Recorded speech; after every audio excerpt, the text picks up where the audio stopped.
Hello and welcome to our podcast, What's in this week's Oban Times, or Whit What, with me, Sandy Neal. Me, Owen Wild. And me, Jodie Hagan. We're here to give you a little insight into some of the stories from Scotland's glorious West Coast this week.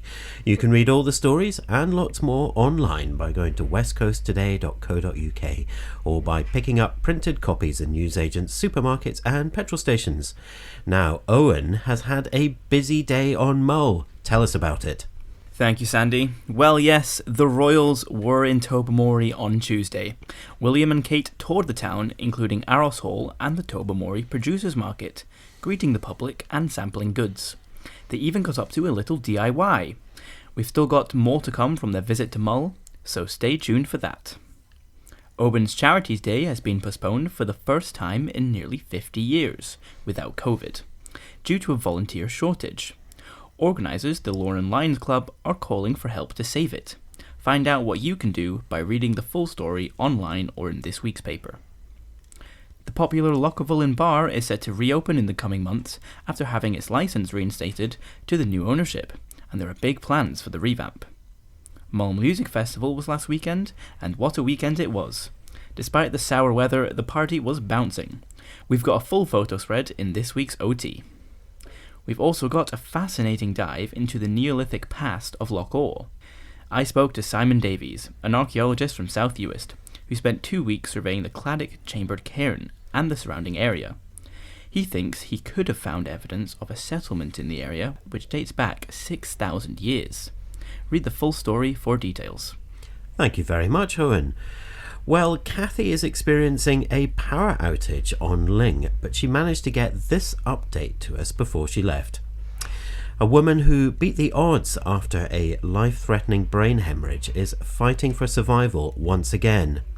Kathy's been talking to Dunbeg woman Sheila McInnes about her latest battle, this time struggling to get a bigger care hours package. You can read all about her situation in this week's Oban Times and online. Meanwhile, Green Shoots Community Garden in Oban is desperate for a compost toilet.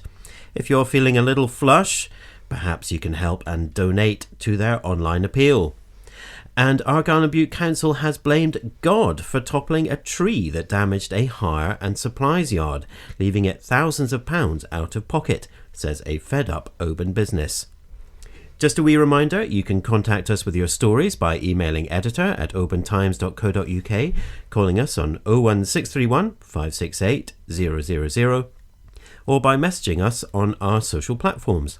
Now, Jodie, what have you been looking into this week?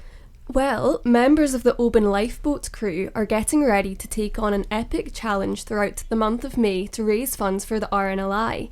Each day, members of the team will be running a mile from the lifeboat station on South Pier to the North Pier and back. Well, that sounds exhausting enough to a non-runner like me, but the crew will also be doing the challenge in full life-saving kit. Read more about that in this week's OT. Wow, thank you very much, Jodie.